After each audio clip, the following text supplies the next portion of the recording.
வணக்கம். செல்வகுமாரின் நீண்டகால வானிலை ஆய்வறிக்கை. வரக்கூடிய 90 நாட்களுக்கு மழை நிகழ்வுகள் எப்படி அமையும்? அதிகாரப்பூர்வ வானிலை அறிக்கைக்கு இந்திய வானிலை ஆராய்ச்சித்துறை அறிக்கையை பார்க்கவும். 2025 அக்டோபர் 31 வெள்ளிக்கிழமை அதிகாலை நிலவர ஆய்வறிக்கை. ஏற்கனவே மொண்டா புயல் கரை கடந்து செயலிழந்து மேற்கு வங்கம் மற்றும் வடகிழக்கு மாநில பகுதியை நோக்கி நகர்ந்து கொண்டிருக்கிற நிலையில தற்பொழுது உத்தரப்பிரதேசம் மற்றும் பீகார் இடைப்பட்ட பகுதியில் நகர்ந்து கொண்டிருக்கிற நிலையில ஒட்டுமொத்தமாக 2ஆம் தேதி நவம்பர் 2 செயலிழக்க போகிற நிலையில அரபிக்கடலில் நீடித்துக் கொண்டிருக்கூடிய ஆழ்ந்த காற்றழுத்த தாழ்வு மண்டலமும் தீவிரமடைந்து மீண்டும் செயலிழந்து ஒரு தீவிர தாழ்வு பகுதியாக அதுவும் 2ஆம் தேதிக்குள் கரை கடந்து செயலிழந்து போய்விடும் என்பதனால வட இந்திய நிலப்பகுதிகளில் எந்தவித நிகழ்வும் இல்லாமல் போய்விடும். இதனால் வட இந்திய நிலப்பகுதியிலிருந்து அதாவது குளிர் நீராவி வெப்பமடைந்து தமிழ்நாட்டின் தரை வழியாக அதாவது ஆந்திர எல்லையோர மாவட்டங்கள் வழியாக முதலிலும் கர்நாடகா ஆந்திர எல்லையோர மாவட்டங்கள் வழியாக அடுத்ததாகவும் கர்நாடகா ஆந்திர மற்றும் கேரள எல்லையோர மாவட்டங்கள் வழியாக அடுத்ததாகவும் வந்து நுழைந்து வங்கக்கடலுக்கு பயணிக்க போகிற நிகழ்வின் காரணமாக மாலை இரவு வெப்பச்சலன இடிமழை பொழிவை வரக்கூடிய 2ஆம் தேதி சென்னையை ஒட்டியுள்ள ஆந்திர எல்லையோர மாவட்டங்களுக்கும் 3ஆம் தேதி திருப்பத்தூர் வேலூர் ராணிப்பேட்டை உட்பட ஆந்திர எல்லையோர மாவட்டங்கள் தொடங்கி டெல்டா மாவட்டங்கள் வரைக்கும் 4ஆம் தேதி கர்நாடக எல்லையோர மாவட்டங்கள் தொடங்கி டெல்டா மாவட்டங்கள் வரைக்கும் மழைப்பிடிப்பை தொடக்க இருக்கிறது. தொடங்கி மாலை இரவிலே மழைப்பிடிப்பை கொடுக்க இருக்கிறது. அதாவது வங்கக்கடலை நோக்கி வந்து கொண்டிருக்கக்கூடிய ஒரு தாழ்வு சுழற்சி இன்றைய தேதியில அதாவது அக்டோபர் 31ஆம் தேதி தாய்லாந்து வளைகுடாவின் வடக்கு பகுதியில் தாய்லாந்தை ஒட்டி நீடித்துக் கொண்டிருக்கிறது. அது இன்றைக்கு தாய்லாந்து மியான்மர் கரையை கடந்து வங்கக்கடலுக்குள் மியான்மர் கரையோரம் ரங்கூன் அதாவது யாங்கூன் அருகே வர இருக்கிறது. இந்த யாங்கூன் அருகே வர இருக்கக்கூடிய இந்த காற்று சுழற்சி அப்படியே சிட்டகாங் மற்றும் வங்கதேச கரையை ஒட்டி நகர்ந்து மேற்கு வங்கத்தை அடைய போகிறது. மேற்கு வங்கத்தை அடைய போகிற அந்த நாளிலே வடகிழக்கு மாநிலங்கள் நோக்கி நகர்ந்து கொண்டிருக்கூடிய நிகழ்வின் கட்டுப்பாட்டிலே அது பயணித்துக் கொண்டிருக்கும். புதிய நிகழ்வு வங்கக்கடலுக்கு வரக்கூடிய 3ஆம் தேதி வந்து ஒன்று இறங்க போகிறது. 2ஆம் தேதியே இறங்கிவிடும். அப்பொழுது அந்த மேற்கு வங்க கரையை நோக்கி பயணித்துக் கொண்டிருக்கூடிய நிகழ்வும் புதிதாக வந்து இறங்க போகிற வங்கக்கடல் காற்று சுழற்சியும் ஒன்றிணைந்து வங்கக்கடலை அதாவது தமிழ்நாட்டின் கரைப்பகுதியை நோக்கி அதாவது மத்திய வங்கக்கடல் மற்றும் தென்கீழ் அதாவது தெற்கு மேற்கு மத்திய வங்கக்கடல் மற்றும் தென்மேற்கு வங்கக்கடல் பகுதியை நோக்கி திசை மாற்றி கொண்டு வந்து வளிமண்டல சுழற்சியின் காரணமாக வடமேற்கு வெப்ப நீராவி காற்று தமிழ்நாட்டிலே வர இருக்கிறது.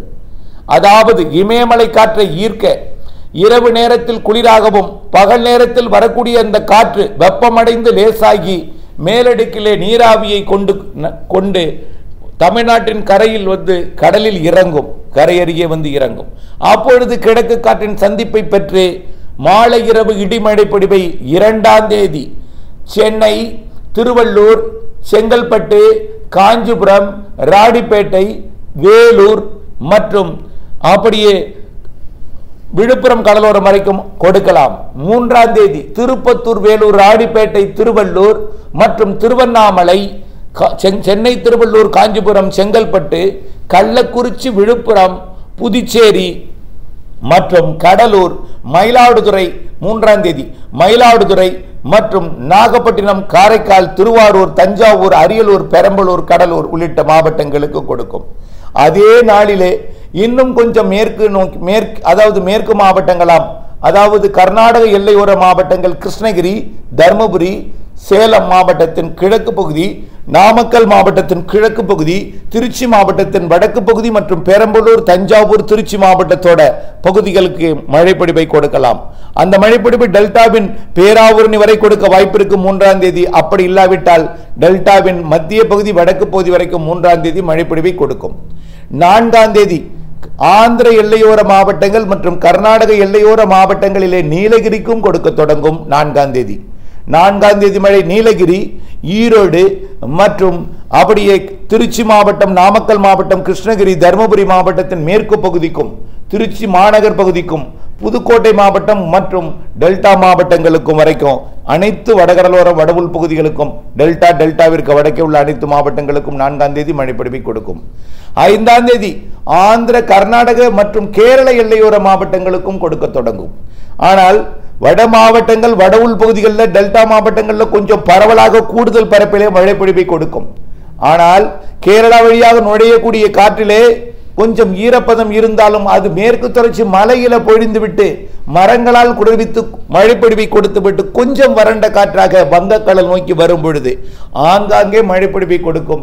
இருந்தாலும் நீராவியை தீர்க்கும் விதமாக மேற்கு தொடர்ச்சி மலை அமையும் என்பதனால மேற்கு தொடர்ச்சி மலையில் பொழிந்துவிட்டு கொஞ்சம் நீராவியை வந்து கொடைக்கானல் உள்ளிட்ட மலைகளில் கொடுத்துவிட்டு வங்கக்கடலோரம் வரும் பொழுது கொஞ்சம் வறண்ட காற்றாக இருந்தாலும் ஆங்காங்கே மழைப்பொழிவை கொடுக்கும்.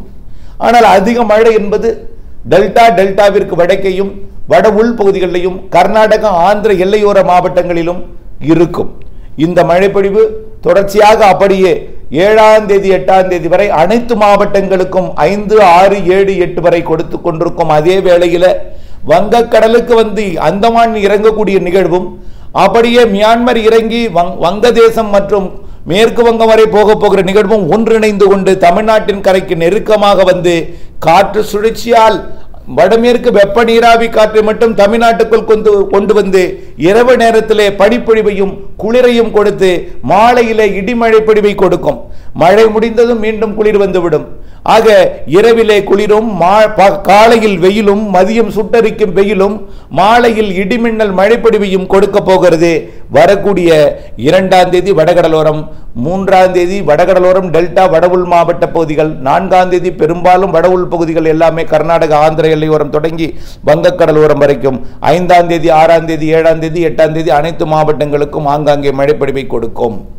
சரி, வங்கக்கடலுக்கு வந்து தமிழ்நாட்டின் கரைக்கு நெருக்கமாக வரப்போகிற நிகழ்வு தென்மேற்கு வங்கக்கடல் மற்றும் தெற்கு மத்திய வங்கக்கடல் பகுதியில் இலங்கைக்கும் தெற்கு அந்தமான் பகுதிக்கும் இடையே வந்து அமைந்து தீவிரமடைந்து, அதாவது வரக்கூடிய 8ஆம் தேதிக்கு மேல் தீவிரமடைந்து வரக்கூடிய 15ஆம் தேதிக்குள் ஒரு வலிமையான நிகழ்வாக தமிழ்நாட்டின் கரையை ஒரு ஆழ்ந்த காற்றழுத்த தாழ்வு மண்டலமாகவோ அல்லது காற்றழுத்த தாழ்வு மண்டலமாகவோ குறைந்தபட்சம் ஒரு தாழ்வு பகுதியாக தமிழ்நாட்டின் கரையை கடக்கும் என்று எதிர்பார்க்கப்படுகிறது. ஆக 15ஆம் தேதிக்குள் ஒரு நிகழ்வு வடகடலோரம் மற்றும் டெல்டா மாவட்டங்களுக்கு அருகில் வரும் என்று எதிர்பார்க்கப்படுகிறது. இதன் காரணமாக தென் மாநிலங்கள் முழுவதுமே நல்ல மழைப்பொழிவை வரக்கூடிய 8ஆம் தேதிக்கு மேல் 15ஆம் தேதிக்குள் அந்த 2வது 3வது வாரத்தின் முற்பகுதி நல்ல மழைப்பொழிவை கொடுக்கும் என்று எதிர்பார்க்கப்படுகிறது. அதனைத் தொடர்ந்து வரக்கூடிய 17, 18 தேதிகளிலே புதிய நிகழ்வு உருவாகி ஓரிரு நாள் இடைவெளி கொடுத்த பிறகு, ஆக 16, 17, 18 தேதிகளில் ஒரு இடைவெளியை கொடுத்த பிறகு 19 தேதிகளில் அந்தமான் பகுதியில் புதிதாக ஒரு நிகழ்வு வந்து அடையும். அந்த நிகழ்வு தற்பொழுது பசிபிக் பெருங்கடலில் உருவாகி இருக்கிறது. மிக மெல்ல தீவிரமடைந்து அது அப்படியே பிலிப்பைன்ஸ் கடந்து தாய்லாந்து வளைகுடா வரைக்கும் மிக மெல்ல நகர்ந்து சற்று வடக்கு நோக்கி செல்வது போல் இப்போ மாதிரிகள் அது காட்டப்பட்டாலும் கண்டிப்பாக அது மேற்கு நோக்கி வரும். வடக்கு நோக்கி சென்று கடந்தாலும் அந்தமான் வரும் பொழுது வடக்கு அந்தமானுக்கு வந்தாலும் அது மீண்டும் தெற்கு நோக்கி தென்மேற்கு நோக்கி வந்து தமிழ்நாட்டின் கரைக்கே வரும் என்று எதிர்பார்க்கப்படுகிறது. ஆகவே அதன் அடிப்படையில் அந்த நிகழ்வு நவம்பர் 18க்கு மேல் 19 தேதியில் வந்து அந்தமான் பகுதிக்கு இறங்கி 20 தேதியிலிருந்து 26ஆம் தேதிக்குள் நல்ல ஒரு மழைப்பொழிவை மீண்டும் தமிழ்நாட்டின் கரையோரத்தை அடைந்து கொடுக்கும். ஆக அதுவும் ஒரு வலிமையான நிகழ்வாகத்தான் இருக்கும். அதுவும் நல்ல மழைப்பொழிவை தரும். அதற்கு அடுத்தபடியாக அனைத்து மாவட்டங்களுக்கும் தருங்க. எந்த ஒரு நிகழ்வு வந்தாலும் எங்கே கடந்தாலும் எல்லா மாவட்டங்களுக்கும் மழை உண்டு. நேரடியாக உங்கள் மாவட்டம் வழியாக கடக்கும் நிகழ்வும் இருக்கிறது என்று சொல்லி இருக்கிறேன்.